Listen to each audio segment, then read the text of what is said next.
오늘은 우리 평안의 복음의 신발에 대한 말씀 함께 나누고 싶습니다. 제가 한 20년 전에 축구하다가 허리를 다쳤습니다. 다쳐서 굉장히 허리가 아파서 힘들었습니다. 한 7, 8년 힘들었던 것 같아요. 굉장히 힘들었습니다. 일상을 살아가기 힘들어서 누워 있은 적도 여러 번 있었습니다. 여러 병원과 한의원을 다녔지만 쉽게 낫지 않았고, 좀 많이 걷다 보면 너무 힘들어서 누워서 생활해야 되는 그런 상황도 일어났습니다. 저는 백방으로 치료하는 방법을 찾다가 우연히 허리 치료에 도움이 된다는 신발을 만나게 되었습니다. 바로 기능성 신발이었죠. 이름은 마사이 신발이었습니다. 왜 마사이냐 그러면 이 아프리카 마사이족이 있어요. 마사이족이 있는데 이 마사이족의 그 사람들은 허리가 아픈 사람도 한 명도 없대요. 그래서 사람들이 연구를 했습니다. 이 부족은 왜 허리가 안 아프지? 연구해 보니까 걷는 어떤 자세가 우리 보통 사람들과 다르더라는 거죠. 우리 보통 어떻게 걷습니까? 보통 우리가 앞꿈치를 먼저 디딛고 뒤꿈치를 디디는데 그 마사이족은 뒤꿈치를 먼저 딛고 앞꿈치를 딘다는 것을 발견했습니다.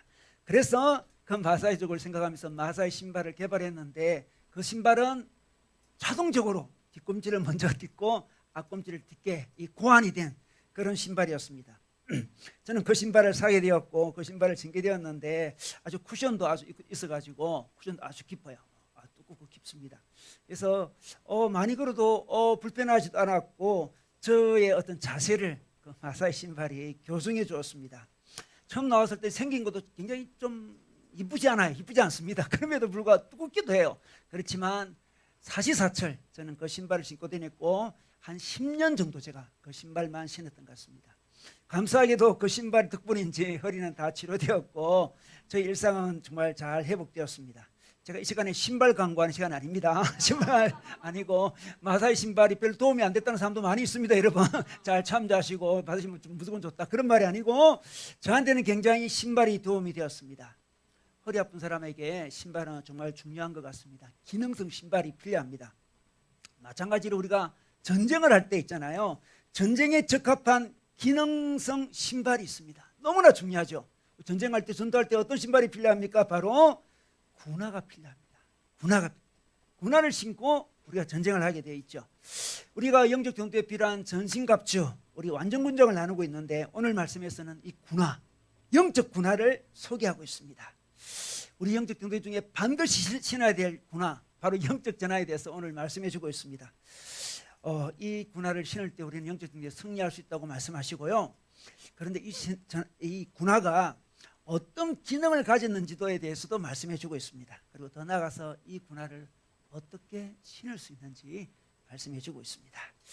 자, 우리 함께 말씀 우리 읽으면 좋겠네요. 우리 에베소서 6장 15절 말씀, 우리 한 절 말씀인데 우리 큰 소리로 다 같이 읽을 수 있으면 좋겠습니다. 온라인으로 예배 드리신 분들도 읽어주시기 바랍니다. 15절 시작. 평안의 복음이 준비한 것으로 신을 신고. 우리 신발에 대해서 소개하고 있습니다. 로마 군인들의 신발을 우리가 살펴볼 필요가 있습니다. 사도 바울은 로마 군인의 신발을 바라보면서 영적으로 적용하고 있는 거죠. 로마 군인의 군화는 어떻게 생겼냐 그러면 마치 부츠처럼 생겼습니다. 우리 여자분들의 그 겨울에 신는 긴 부츠 있지 않습니까? 부츠처럼 생겼습니다. 가죽으로 만들어졌는데 정강이도 무릎도 덮을 수 있는 아주 긴 부츠였습니다. 근데 그 부츠 밑에는, 밑창에는 징이나 못으로 박혀 있었습니다. 그래서 견인력이 아주 강했습니다. 힘이 강했습니다. 제가 이전에 산악 자전거를 조금 탄 적이 있는데요. 산악 자전거는 이렇게 일반 페달이 아니고 클릿 페달이 있습니다. 클릿이라고 합니다. 클릿 페달인데 그 클릿 페달이 붙여 있고 제 신발 밑창에도 클릿이 있습니다. 클릿과 클릿이 서로 끼게 돼 있어요. 탁 낍니다. 그러면 견인력이 대단하죠. 여러분 자전거 탈 때 원래 누를 때, 내릴 때 힘을 받지 않습니까? 올릴 때는 힘이 떨어지게 되는 거예요. 클릭을 딱 끼면 올릴 때도 힘을 받습니다. 그래서 내릴 때도 힘을 받고 올릴 때도 힘을 받는 거예요. 올리는 힘이 더 힘들겠죠? 그런데 힘을 받습니다. 그래서 높은 산을 올라갈 수 있는 거죠. 재밌어요. 제가 한번 그 팔공산에 올라간 적이, 팔공산이 아니죠. 대구 팔공산에 저게 북악스카이 올라간 적이 있는데 굉장히 높습니다. 근데 이 클릿을 끼면 북악스카이를 쉬지 않고 올라갈 수 있어요. 놀라운 이야기죠. 정말 놀라운 이야기예요. 내려올 때도 아주 신나면 내려올 때 60km 정도 나와요. 자전거가 아주 좀 위험합니다. 따라하지 마세요, 여러분. 위험합니다. 네, 하여튼 그 로마 군인의 신발이 그랬다는 징으로 딱 박혀 있습니다. 견인력이 대단했습니다. 전투 중에 밀고 당길 때 힘을 강하게 받게 됩니다. 미끄러지지도 않고 넘어지지도 않고 버텨야 될 때 딱 버틸 수 있는 그 힘, 바로 로마 군화의 모습이었습니다. 밑창도 굉장히 두꺼운 가죽으로 되어 있기 때문에 땅바닥에 널려져 있는 뭐 날카로운 금속이라든지 돌이라든지 나무가지 등에서 발을 잘 보호할 수 있었습니다. 그뿐만 아니고 이 군화는 이 아주 가벼운 가죽으로 되어 있기 때문에 기동성이 뛰어났습니다. 전투 중에 우리 군인들이 신속히 움직여야 되지 않겠습니까? 알렉산더가 세계를 지배할 때에, 다스리고 정복해 갈 때에 이 기동성이 가장 큰 역할을 했대요. 알렉산더 군대는 너무나 빨리 이동했다는 거죠. 그래서 군사 전문가들이 연구해 보니까 알렉산더 군대의 특징은 군화가 좋았다. 군화가 좋았다. 여러분, 이 군화는 견인력, 힘, 안정성, 기동성 다 갖추어진 좋은 군화였습니다. 그 이름은 칼리가라고 하는 군화였습니다. 이 군화를 신을 때 군인은 전투 준비를 마치게 되는 거예요. 이 군화를 신을 때 이제 전쟁에 나가 승리할 수 있는 준비를 딱 갖추게 되죠. 그래서 오늘 말씀해 보니까 평안의 복음이 준비한 것으로 이런 표현이 있습니다. 자, 이게 준비란 단어가 나오는데 이 준비를 좀 더 잘 이해하자면 기량을 갖추었다 이렇게 이해하면 좋습니다. 기량을 갖추었다. 뭘 준비했느냐? 싸울 기량을 준비했다는 거죠. 전투의 기량을 준비한 거죠. 여러분, 운동선수는 운동의 기량을 갖추지 않습니까? 운동의 기량을 잘 갖추면 좋은 성적을 내지 않겠습니까? 우리 최근에 우리 손흥민 선수 때문에 온 나라가, 온 세계가 어찌 보면 들썩들썩하고 있습니다. 정말 놀라운 소식이죠. 아니, 잉글랜드 프로축구 프리미어에서 득점왕이 됐다는 거 아니겠습니까? 근데 우리 손흥민 선수가 한국에 이제 최근에 귀국했지 않습니까? 귀국할 때 그 손에 뭐가 들려져 있었습니까? 골든 부츠가, 신발이 들려져 있었습니다. 여러분, 제가 그 손흥민 선수 잘 알지는 못하지만 우리 손흥민 선수는 그 기량이 정말 뛰어나대요. 뛰어난데 이 수비 뒷공간을 파고드는 그 폭발적인 가속력 있잖아요. 가속도 이게 기동이 굉장히 뛰어난 거죠. 위치 성적이 굉장히 뛰어납니다. 위치 성적 딱 하고 막 쫓아가는 그 모습, 저는 드리블할 때도 놀라워요. 거침없이 달려가는 그 빠른 그 기동이 보면 정말 놀라워요. 그리고 슈팅할 때도 얼마나 파워가 있습니까? 굉장히 파워가 있습니다. 정교한 파워가 있습니다. 정교하고도 슈팅에 파워가 있어요. 또 놀라운 것은 우리 한국 선수들이 마지막 그 1대1 상황이 되면 좀 불안하거든요. 우리는 뭐 문전 처리가 미숙하잖아요. 그런데 우리 손흥민 선수는 1대1 상황에서도 침착하고 안정적입니다. 기동성도 갖췄죠. 파워도 갖췄죠. 안정성도 갖췄습니다. 놀라운 기량을 가지고 있습니다. 군화도 마찬가지입니다. 군화도. 영적 전쟁도 마찬가지죠. 영적이 이기려면 기동성, 파워, 안정성을 가져야 됩니다. 여러분, 우리에게 적용을 하면 어떻게 될까요? 여러분, 우리 삶에 어떤 무게가 있습니다. 삶의 무게가 있죠. 감당하기 힘들 정도의 삶의 무게가 우리한테 실릴 때가 있습니다. 그때 우리는 버텨야 됩니다. 이 군화를 신으면 버틸 수 있습니다. 버틸 수 있어요. 인생의 무게를 딱 버틸 수 있는 거. 놀랍죠? 그 안정성, 그 파워를 이 군화가 준다는 거죠. 그리고 우리 삶을 뒤흔드는 여러 가지 일들이 일어납니다. 그때 밸런스를 잘 유지하고 안정성을 확보할 수 있는 거, 그것은 바로 영적 군화에 달려 있습니다. 영적 군화를 신을 때 우리는 흔들리지 않고 딱 주님 앞에서 버틸 수가 있습니다. 여러분, 우리에게 주어진 어떤 삶, 우리에게 주어진 삶들이 다 있지 않습니까? 그 삶을 향해서 나아갈 때, 또 사명을 향해 나아갈 때 얼마나 수많은 것들이 걸림돌이 되고 방해가 되고 있잖아요. 주변의 평가라든지 어떤 자기 연민이라든지 죄라든지 자기의 건강의 문제라든지 관계의 문제라든지 수많은 방해들이 있습니다. 걸림돌들이 있어요. 그때 치고 나갈 수 있는 기동력, 그것은 영적 군화를 딱 신을 때 나아갈 수 있습니다. 어찌 보면 가볍게 치고 나갈 수 있어요. 이런 것들이 나를 막고 있구나. 가볍게 치고 나가는, 마치 손흥민 선수가 수많은 그 수비수를 뚫고 치고 나가듯이 치고 나가는 그 능력, 그게 바로 영적 기량인데, 그 기량은 어떻게 우리에게 주어집니까? 하나님 주신 군화를 신을 때 그 영적 기량을 갖출 수 있다는 것입니다. 그런데 이 영적 기량의 중심에는 무엇이 있냐 그러면 오늘 말씀해 보니까 평안의 복음을 소개하고 있습니다. 영적 기량의 중심에는 평안이 있습니다. 평안이 있어요. 자, 이 평안은 헬라어로 에이레이네이라는 그런 단어인데 이 평안은 그냥 아무 일이 없는 평화가 아니에요. 어떤 힘이 있어서 안정되어 있는 상태가 이 평안이에요. 힘이 있어야 됩니다. 우리가 팽이를 돌리면 어떻습니까? 팽이가 뱅글뱅글 돕니다. 힘 있는 동안에 변함없이 안정적으로 막 돌지 않습니까? 너무나 안정적이게 보여요. 팽이는 힘을 받고 안정이 된 거예요. 그죠? 힘이 없으면 팽이는 쓰러지게 되어 있습니다. 팽이가 지금 돌고 있어요. 정지 상태가 아닙니다. 너무나 안정적으로 보이지만 힘을 받아서 지금 돌고 있는 거예요. 돌고 있습니다. 평안의 반대의 개념은 뭘까요? 그러면 힘이 떨어진 상태. 팽이가 돌다가 원심력을 잃고 비틀거리며 쓰러지는 상태 있죠? 평안이 깨어진 거죠. 힘으로 유지되는 평안인데 힘이 빠지면 평안도 무너지는 거죠. 우리 삶도 마찬가지죠. 힘을 받을 때 평안이 있습니다. 힘이 빠지면 팽이가 비틀비틀거리며 쓰러지듯이 우리 삶도 혼란과 초조와 무질서 가운데 우리 삶이 접어들어가는 거죠. 그런데 이 힘이 주는 평안, 이 힘은 어디에서 올까요? 이 힘은 도대체 어디에서 온단 말입니까? 그 힘은 바로 그리스도에게서 힘이 옵니다. 그리스도께서 힘을 주시고 그 힘 때문에 우리가 평안을 누릴 수 있는 거죠. 그래서 그것은 그리스도의 평강이라 할 수 있습니다. 우리 말씀 한 군데 볼까요? 여러분 설교안에 있습니다. 골로새서 3장 15절 말씀 보겠습니다.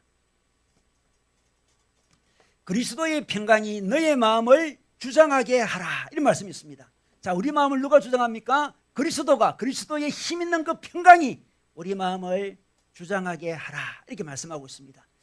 바로 이게 영적 기량을 갖추는 모습이죠. 영적 기량의 핵심은 뭐라 했습니까?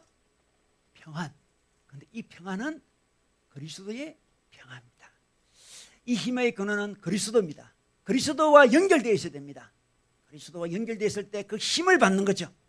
그러면서 영적 기량을 갖추게 됩니다. 그래서 악한 영과 싸워서 이기고 우리 삶을 유지하기도 하고 우리는 사명을 향해서 달려나갈 수도 있습니다. 여러분, 요즘의 영적 기량 수준은 어느 정도인 것 같습니까? 여러분의 영적 기량 정도는 어느 정도인 것 같습니까? 혹시 삶의 무게에 짓눌려서 후적거리고 있지는 않습니까? 그렇다면 영적 기량이 좀 부족한 거예요. 아, 내가 영적 기량이 좀 부족하구나. 우리를 여러 곳에서 여러 가시들이 찌릅니다. 상처나고 넘어지게 하죠. 앞으로 향해서 사명을 향해 나아가는데 중도 포기하게 하는 여러 공격들이 있습니다. 그 공격들 속에 고통스러워한다면 아, 내가 요즘에 영적 기량이 부족하다, 이렇게 생각하시면 됩니다. 영적 기량이 부족하구나. 영적 기량을 갖추지 못했구나. 그렇게 생각하셔야 돼요. 영적 기량을 갖춰야 됩니다. 근데 이 기량은 어떻게 갖춰집니까? 그리스도가 주시는 평화로 영적 기량이 갖추지게 되는 거죠. 때때로 우리 힘으로 우리 인생의 중심을 붙잡아야 된다고 생각할 때가 있어요. 내 힘으로 내 인생을 붙잡아야지, 견뎌야지, 인생의 이 무게 가운데 수많은 공격 가운데 내 인생을 붙들어야지 하면서 자기 힘으로 자기 인생을 붙들 때가 있죠. 자기 스스로 내공을 쌓으려고 합니다. 내공을 쌓아야지, 내공을 쌓아야지 생각합니다. 그러나 우리 인생은 우리 인간의 내공으로 이길 수 없는 게 우리 인생입니다. 우리 인생은 산보하는 수준이 아니거든요. 그냥 걸어다니는 수준이 아니에요. 우리 인생은 전투이기 때문에 그렇습니다. 우리 힘으로 감당치 못해요. 우리 인생은 우리 한강을 넘는 그런 수용하는 그 정도가 아니에요. 우리 인생은 한강이 아니고 태평양이기 때문에 우리 힘으로, 우리 내공으로 건널 수가 없습니다. 악한 영과의 전쟁은 우리 힘으로 감당이 안 되죠. 하나님이 주시는 평강, 하나님이 주시는 평안으로 영적 기량을 갖춰야만 이 전투에서 이길 수 있습니다. 자, 그렇다면 우리 하나님이 우리에게 평안을 주시고 영적 기량을 갖추게 해주시는데 우리는 왜 그 평화를 잘 누리지 못하고 있습니까? 왜 영적 기량을 잘 갖추지 못하고 있습니까? 영적 정리에서 왜 승리하지 못하고 있습니까? 왜 그럴까요? 우리는 평화를 원하는데, 평강을 원하는데, 영적 기량을 원하는데 왜 우리는 제대로 갖추지 못할까요? 그것은 우리가 하나님과 먼저 평화의 관계가 아니기 때문에 그렇습니다. 이것이 중요합니다. 그래서 로마서 1장을 볼까요? 로마서 1장 말씀 보겠습니다. 그러므로 우리가 믿음으로 의롭다 하심을 받았으니 우리 주 예수 그리스도로 말미암아 하나님과 화평을 누리자, 이렇게 이야기합니다. 우리는 화평을 바라고 평화를 바라는데, 평강을 바라는데 먼저 성경에서는 하나님 주시는 평강을 네가 바라는구나. 그럼 그 전에 해야 될 일이 있다. 너가 하나님과 평화로운 관계냐, 이걸 묻습니다. 하나님과 평화해라, 화평하라, 이렇게 말씀하십니다. 로마서 5장 10절 말씀도 볼까요? 곧 우리가 원수 되었을 때에 그의 아들의 죽으심으로 말미암아 하나님과 화목하게 되었은즉, 그런 말씀이 있습니다. 우리가 하나님과 원수 되었대요. 여러분, 원수에게서 선물을 받을 수 있겠습니까? 우리 하나님과 지금 원수 사이인데, 지금 원수 사이인데 하나님께 우리가 어떻게 축복을 우리가 받을 수 있겠습니까? 원수 사이인데 어떻게 하나님 주시는 평강을 얻을 수 있겠습니까? 우리가 평강을 누리지 못하는 이유는 우리가 요즘에 하나님과 원수 사이가 아닌지 점검할 필요가 있습니다. 영적 기량이 쌓이지 않는 이유가 뭘까? 영적 기량이 갖춰지지 않는 이유가 뭘까? 혹시 내가 하나님과 합병을 누려야 되는데 하나님과 합병을 누리지 못하고 있는 것은 아닌가? 그것을 살펴볼 필요가 있습니다. 하나님과 합병을 누려야만 하나님이 주시는 평안을, 평강을, 편안을 우리가 받을 수 있습니다.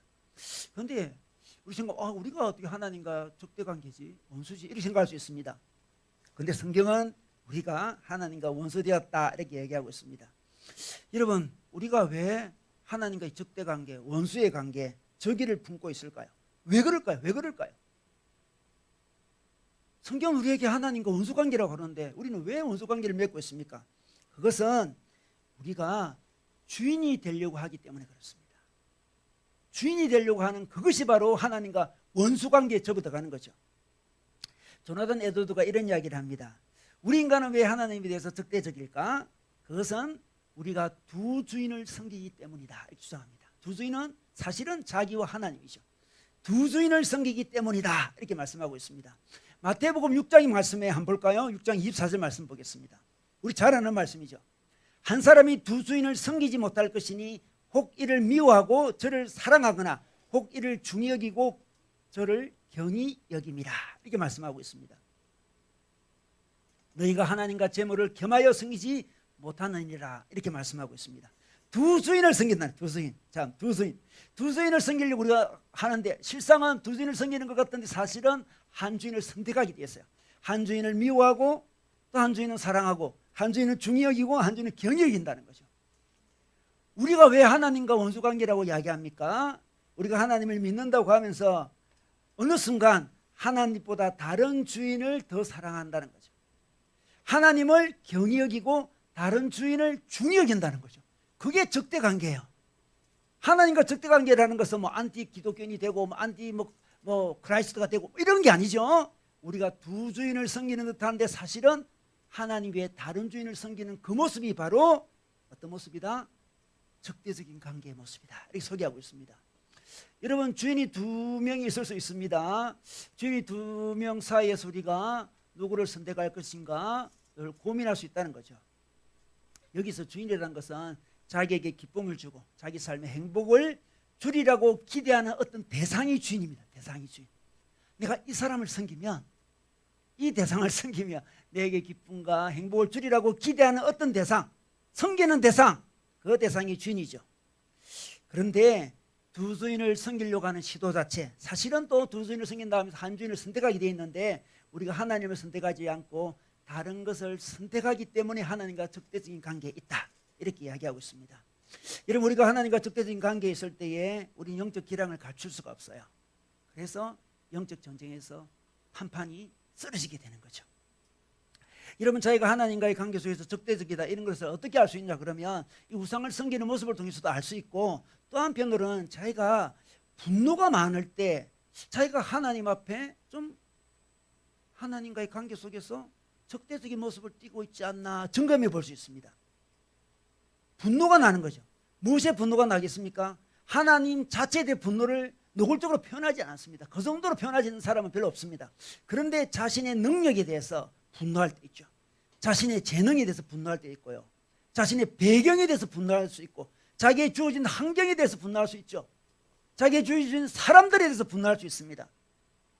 그 모든 것들을 허락하신 마지막 하나님께 대해서 분노하는 거예요.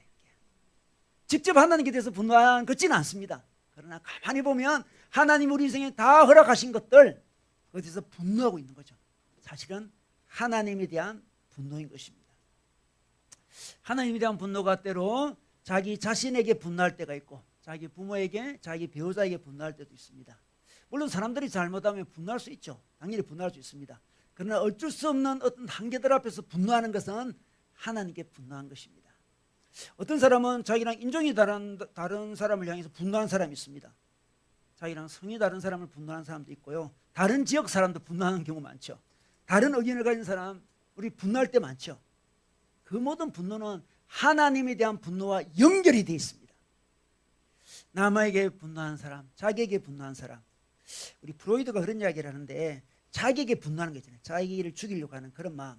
그것이 바로 또 이렇게 우리 마음속에 깊이 있는데 남을 죽이고 싶은 마음도 있고 자기를 죽이고 싶은 마음이 그렇게 연결되어 있다고 해요.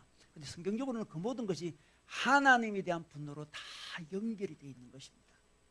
자, 이렇게 적대적인 관계, 분노하는 자세, 이 모든 것들이 주님으로부터 오는 평안을 막게 되어 있습니다.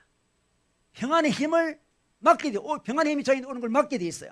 그러다 보면 어떻습니까?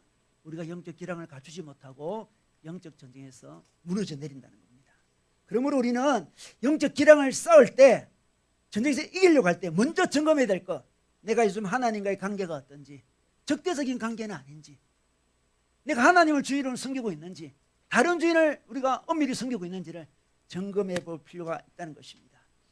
그럼 우리가 하나님과 적대적인 관계에 있었다면 회개하고 우리 주님과 온전한 관계로 회복해야 되지 않겠습니까? 어떻게 회복할 수 있습니까? 어떻게 우리 하나님과 우리가 합병의 관계를 회복될 수 있을까요?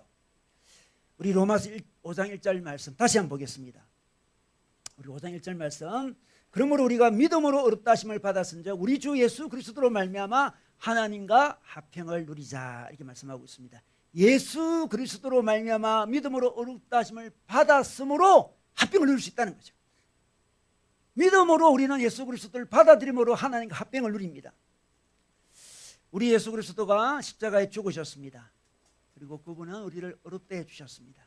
예수 그리스도를 통해서 하나님과 화평을 누릴 수 있대요. 이게 바로 복음 아니겠습니까? 우리가 믿는 복음. 우리가 믿는 복음은 화평의 복음이요, 평안의 복음이요, 화목의 복음 아니겠습니까? 이 복음을 제대로 받아들이면 어떻습니까? 우리는 하나님과 화평을 누릴 수 있습니다. 첫 단추를 바르게 끼는 거죠. 하나님과 화평을 누릴 수 있습니다. 하나님을 주인으로 섬기게 되죠. 그 다음부터 하나님이 주시는 그 평안의 힘을 얻게 되는 것입니다. 여러분, 하나님과 싸우다가 하나님과 화평한 인물들이 성경에 많이 있는데 구약의 대표적인 인물이 야곱 아니겠습니까? 야곱이 그랬습니다. 야곱은 야복강가에서 누군가 열심히 싸웠습니다. 열심히 씨름했다고 성경에 나와 있는데 그 레슬링이에요. 사실 그냥 일반 씨름이 레슬링이에요. 그 싸움이었어. 열심히 싸웠습니다. 20년 전에 그 야곱은 자기 형을 속이고 도망친 적이 있었습니다. 이제 고향으로 돌아왔는데 형이 400명을 데리고 자기에게 달려온다는 이야기를 들었습니다. 400명을 데리고 온대요. 전쟁입니다. 전쟁. 그런 마음이 너무나 불안하고 답답해서 혼자 야복강가에 남아 있었습니다. 떨어져 있었던 거죠. 근데 밤에 웬 사람이 자기한테 싸움을 걸어왔습니다. 열심히 밤새 싸웠습니다. 열심히 싸웠습니다. 근데 새벽에 보니 그분은 하나님이셨습니다. 열심히 자기 환경과 싸우고 자기 자신과 싸우고 다른 사람과 싸웠는데 눈을 떠보니까 새벽에 하나님이셨습니다. 그분이 자기 한도뼈를 치자 딱 깨달았습니다. 이분이 하나님이시구나. 이분이 나의 고집을 꺾으시는구나. 나의 주장을, 나의 힘을, 나의 능력을 한 방에 무너뜨리시는구나. 이런 분이라면 하나님이시다. 내가 그토록 나의 지혜와 나의 계획과 나의 우상을 고집했더만 우리 하나님이 한 방에 나를 무너뜨리시는구나. 깨달았죠. 깨달았습니다. 하나님을 깨달은 야곱은 어떻게 바뀌었습니까? 적대하던 하나님, 싸우던 하나님, 그 하나님께 도리어 이제 매달립니다. 하나님, 제게 축복해 주십시오. 축복 안 해주시면 제가 이 손을 놓지 않겠습니다. 매달립니다. 매달려. 하나님이 아침이 되자 나를 떠나게 하라, 이렇게 이야기합니다. 왜냐 그러면 날이 밝으면 있잖아요. 인간이 하나님을 보면 인간이 죽거든요. 유대 사람들이 다 그걸 알고 있었습니다. 너 죽는다. 너 나 보면 죽어. 나를 떠나게 하려고. 그러나 야곱은 죽는 한이 있더라도 놓치지 않습니다. 축복해 주지 않으면 제가 놓치지 않겠습니다. 붙듭니다. 이것이 인생이 승리하는 길이라는 걸 알고 있었습니다. 행복의 길이며 평안의 길이라는 걸 알고 있었습니다. 하나님과 씨름하며 적대하던 인생이 이제 하나님의 축복을 간절히 간구하는 인생이 되었습니다. 여러분, 하나님과 화평을 이룰 때 하나님에 대한 태도가 바뀌는 거죠. 하나님을 붙잡습니다. 기회 말씀 하나님 붙잡아요. 하나님 의지합니다. 하나님 당신으로 충분합니다. 당신으로 충분합니다. 고백하며 그분께 매달립니다. 하나님의 축복을 구합니다. 하나님, 당신 축복 없으면 저 살지 못합니다. 이렇게 고백하는 거죠. 그동안 하나님 무시한 적도 많고 젠틀하게 대적한 적도 많습니다. 그러나 하나님 합병이 일어나면, 하나님과 합병이 일어나면 하나님과 매달리는 사람이 되는 거죠. 여러분이 지금 하나님과 합병하고 있는지, 병하고 있는지 어떻게 알 수 있습니까? 여러분이 하나님께 축복을 구하는 자세로 취하고 있는지, 하나님과 매달리고 있는지. 너 이러면 죽어. 아침이 되면 하나님 얼굴 보면 죽어. 그럼에도 불구하고 하나님 좀 죽더라도 하나님 붙들겠습니다. 이 자세를 취하고 있는지, 그것이 바로 우리가 하나님과 합병했는지 안 했는지를 보여주는 자세를 알 수 있습니다.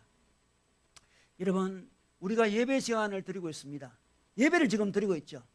예배 시간은 어떤 시간입니까? 예배 시간은 하나님과 관계를 재조정하는 시간이죠. 하나님과 그동안 내가 어떤 관계였는지, 합병의 관계였는지, 평화의 관계였는지, 적대하는 관계였는지를 점검해보고 그 삶을 재조정하는 시간이죠. 어떤 사람은 예배 시간이 뭐 어떤 영적인 교훈 정도 배우는 시간이라고 생각해요. 좋은 말씀 듣는 시간, 교훈 배우는 시간, 마음의 평안을 조금 누리는 시간, 그 정도 시간이 아니에요. 이 시간은 야곱이 씨름하는 시간이죠. 열심히 씨름하다 하나님을 깨닫는 시간이죠. 하나님, 당신 축복 없으면 저 살지 못합니다. 그걸 깨닫는 시간, 자기 삶을 조정하는 시간이죠. 예배를 쉬는 것은 게을러서 쉬는 게 아니죠. 예배 쉬었습니다. 게으릅니다. 이 정도가 아니에요. 자기 힘으로 자기 삶을 살겠다는 고집이죠. 예배를 안 드린다는 것은, 하나님을 안 만나는 것은 내 힘으로 계속 살아보겠습니다. 제가 내 힘으로 살아보겠습니다. 태평양일지라도 제 힘으로 한번 건너가 보겠습니다. 제 힘으로 한번 건너가 보겠습니다. 고집하는 거죠. 그러나 예배는 우리 하나님을 만나면서 자기 삶을 재조정합니다.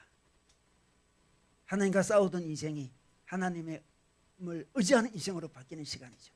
자기 힘으로 살던 인생이 하나님 축복 오시면 살 수 없다고 고백하는 그 시간이 예배 시간이에요. 이 시간이 바로 그런 시간이에요. 이 예배를 정말 잘 드렸다면, 예배 끝난 다음에, 맞아, 나 하나님 축복 없으면 살 수 없어. 하나님께 매달려야지. 내 인생 하나님께 매달리며 살아야지. 우리 하나님은 한 방에 내 한도비를 칠 수 있는 하나님이시지. 한 방에 나를 무너뜨릴 수 있는 하나님. 그 대단한 하나님. 그 대단한 하나님 의지하고 살아야지. 내 힘으로 내 능력으로 사는 인생이 아니라 하나님 의지하며 사는 인생이 되어야지. 그것을 깨닫고 마음에 새기고 우리 삶이 변화된다면 우리는 예배를 잘 드렸다 할 수 있습니다. 우리는 먼저 하나님과 합평해야 됩니다. 이게 복음입니다. 복음은 하나님과 평화입니다. 그 평화로 인해서 하나님 주신 평안을 누리고 그 평안이 우리의 영적 기량의 중심이 되어서 영적 전쟁에 승리할 수 있습니다. 야곱은 하나님을 만났습니다. 영적 기량이 갖춰지게 되죠. 담대함이 생겼습니다. 그래서 에서를 담대하게 만나러 가죠. 그렇게 두려웠던 에서, 형을 담대하게 만나러 갔던 그 원인, 그 힘은 어디서 나왔습니까? 하나님에서 나왔습니다. 여러분, 우리가 예배를 드립니다. 우리 하나님과 합평합니다. 하나님 주시는 평안을 얻습니다. 그래서 또 일주일 살아갈 거죠. 에서를 만나러 가듯이. 혹시 직장에 에서 같은 분이 있는 분들 있을 수 있어요. 직장에 에서 같은 분들이 있죠, 그죠? 두렵습니다. 정말 야복권까지 혼자 있고 싶어요. 정말 두렵습니다. 우리 여러 관계들 중에서도 에서 같은 사람이 있을 수 있고, 때때로 있잖아요. 자신이 에서 같을 수도 있어요. 자신을 바라보는 게 참 힘들 때 있잖아요. 그죠? 자신 바라보기 싫어요. 그죠? 다른 거 그냥 생각하고 싶지. 자신의 모습 보면 자신이 마음에 들지 않습니다. 에서 같아요. 자신이 자신에게 상처 주고 있잖아요. 자신이 무서워요. 자신이 만족스럽지 않습니다. 그러나 우리 하나님을 야복강가에서 만나면 영적인 담대함이 생겨서 현실에 뛰어들어가게 되고 현실의 삶을 담대히 살아갈 수 있습니다. 자, 우리가 하나님이 주신 평화를 누리고 살아야 하고 영적 전쟁에 승리해야 됨을 알지만, 또 이것을 말씀도 깨달았지만, 우리의 일상 속에서는 왜 자꾸 이게 영적 전쟁에 지고 있을까요? 마귀에 지고 있을까요? 왜 우리 삶은 이렇게 우리를 누르고 있을까요? 우리 인생의 무게는 왜 이리 무거울까요? 그것은 바로 우리 영적 군화를 능수능란하게 신지 못해서 그렇습니다. 아직 영적 기량이 완전히 갖춰진 게 아니에요. 그죠? 여러분, 5분 대기죠. 5분 만에 완전 군장하고 튀어나가는 거예요. 그죠? 빨리 군화 신습니다. 빨리. 영적 기량을 우리가 제대로 갖춰야 돼요. 우리는 그때그때마다 영적 군화를 빨리빨리 신을 수 있어야 됩니다. 상이 벌어질 때마다 빨리빨리 군화를 신고 쫓아나가야 되는 거죠. 그것이 바로 믿음을 발휘하는 거예요. 어떤 상황이 되었습니다. 믿음을 빨리 제대로 발휘해야 되는데 빨리 발휘하지 못하면 그동안에 많이 두려워하면서 방황하면서 헤매게 돼 있죠. 제자들이 예수님과 배를 타고 가고 있었습니다. 근데 폭풍을 만났죠. 만났을 때 제자들은 믿음을 바로 사용하지 못했습니다. 신발을 바로 신지 못했어요. 허둥지둥거렸습니다. 두려워했습니다. 우리가 죽게 되었나이다 하면서 외치고 있었습니다. 그때 예수님은 잠에서 깨신 다음에 어떤 말을 하셨습니까? 누가복음 8장 말씀이죠. 누가복음 8장 우리 25절만 보겠습니다. 누가복음 8장 25절. 제자들에게 이르시되 너의 믿음이 어디 있느냐 하시니 그들이 두려워하고 놀랍게 여겨 서로 말하되 그가 누구에게 바람과 물을 명하여 순종하는가 하더라. 제자들에게 뭐라고 말씀하셨습니까? 너의 믿음이 어디 있느냐 묻습니다. 왜 믿음이 있는데 사용하지 않았느냐 이걸 이야기하는 거죠. 왜 군화가 있는데 군화를 안 신었느냐, 그리고 왜 발이 아프다 그러느냐, 왜 찔렸다 그러느냐, 힘들다 그러느냐, 나아가지 못하겠다 그러느냐. 군화 어디 있느냐, 군화 왜 안 신었느냐. 군화를 빨리 신으라는 거죠. 믿음을 빨리 발휘하라는 거예요. 믿음을 즉각 발휘해야 됩니다. 이게 실력입니다. 영적 실력. 군화를 빨리 신는 거, 영적 군화를 빨리 신는 거, 믿음을 빨리 발휘하는 거, 그 영적 기량 아니겠습니까? 그걸 갖추면 기동력을 갖추게 되죠. 안정성을 갖추게 됩니다. 견인력도 있습니다. 즉각 이겨내라고 이야기하고 있습니다. 사도 바울은 악한 영이 자기를 공격할 때 어떻게 즉각 믿음으로 이겨내는지를 로마서 8장에 소개하고 있습니다. 우리 한 8장 볼까요? 8장 31절 보겠습니다. 그런즉 이 일에 대하여 우리가 무슨 말하리요? 만일 하나님이 우리를 위하시면 누가 우리를 대적하리요? 이렇게 외치고 있습니다. 놀라운 고백이죠. 지금 마귀가 자기를 대적하고 있습니다. 그런 가운데 사도 바울은 어떻게 합니까? 누가 우리를 대적하리요? 이렇게 반응하고 있습니다. 아니 누가 대적하느냐 이야기하고 있습니다. 더 나가서 34절 보겠습니다. 악한 영이 어떻게 공개하는지 보여줍니다. 누가 정죄하리요? 이렇게 이야기합니다. 막 마귀가 우리를 정죄하잖아요. 그죠? 그때 우리는 어떻게 외쳐야 됩니까? 즉각 반응해야 됩니다. 누구야? 누가 우리를 정죄하리요? 이렇게 외칩니다. 놀라운 이야기죠. 죽으실 뻔하나 다시 살아나신 이는 그리스도 예수시니 그는 하나님 우편에 계신 자여 우리를 위하여 간구하시는 자신이라. 우리 예수님이 지금 하나님 우편에 우리를 위해서 간구하고 계셔. 중보하고 계신단 말이야. 누가 우리를 정죄하리요? 그 정죄하는 것을 바로 튕겨 나가게 해버린다는 거죠. 바로 막아버립니다. 이것이 바로 믿음을 즉각 발휘하는 거죠. 진리를 외칩니다. 진리를. 그죠? 진리를 외쳐버리는 거죠. 이것이 바로 신발 신는 거죠. 딱 신발 신고 막아냅니다. 35절에 볼까요? 누가 우리를 그리스도의 사랑에서 끊으리요? 이렇게 외치고 있습니다. 그리스도의 사랑에서 아무것도 끊을 수 없다. 환난이냐, 공고냐, 박해냐, 기근이냐, 적신이냐 이렇게 외치고 있습니다.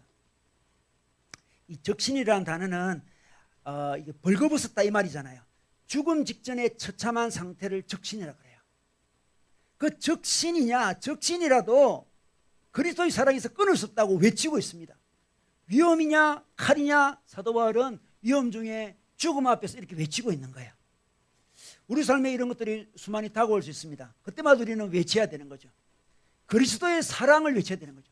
그리스도의 사랑으로 끊어내는 거죠. 여러분, 우리는 군화를 잘 신을 수 있어야 됩니다. 군화를 맨발로 결코 인생은 살 수 없습니다. 살 수도 없고 이길 수도 없죠. 우리 인생은 맨발로 살 수 있는 곳이 아니에요. 잔디밭이 아닙니다.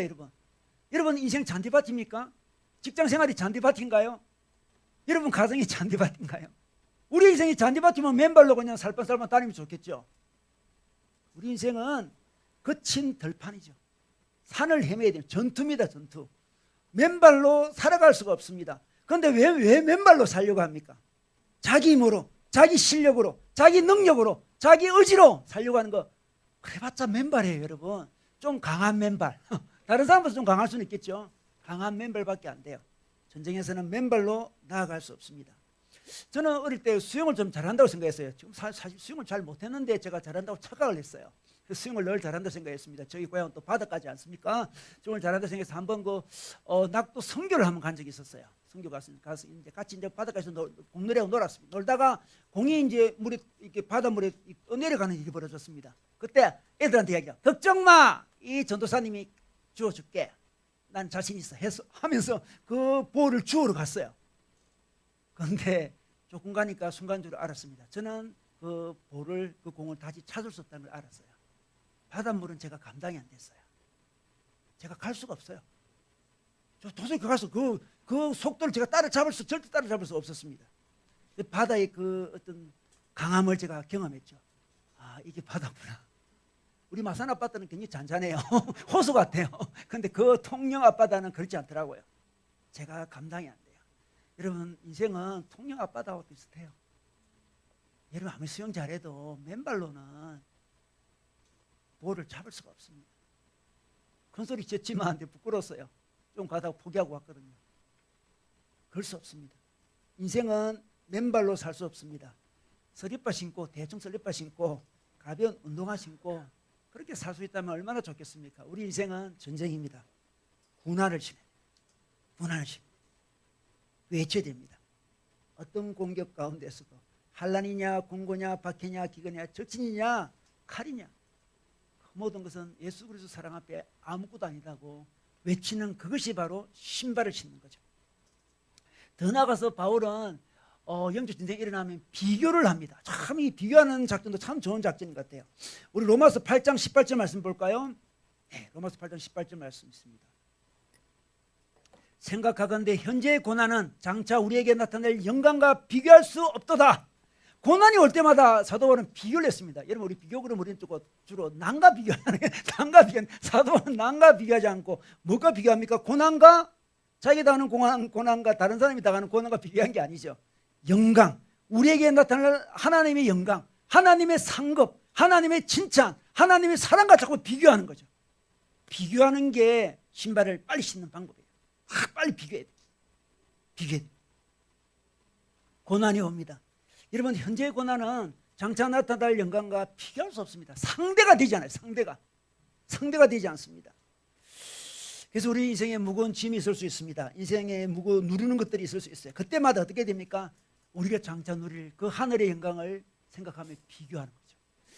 어떤 분이 이걸 이렇게 비유했더라고요. 어떻게 비교했냐 그러면 자기가 이제 금메달을 지금 받아요. 금메달 받고 있는데 옆에 파리 한 마리가 와가지고 막 괴롭힐 거 있죠.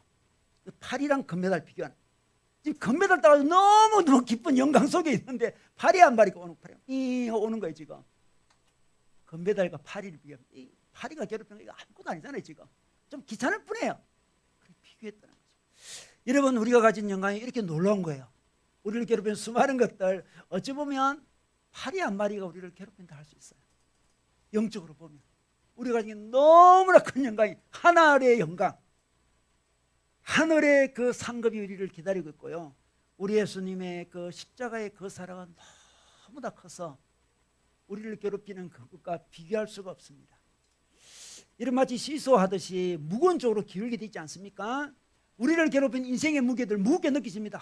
관계의 무게도 무겁고, 직장 무게도 무겁고, 내 어떤 나만의 어떤 이슈들 있지 않습니까? 그것도 굉장히 무거워요. 근데 이쪽이 더 무겁다면, 이 영광의 무게가 더 무겁다면 이렇게 쏠리는 거죠.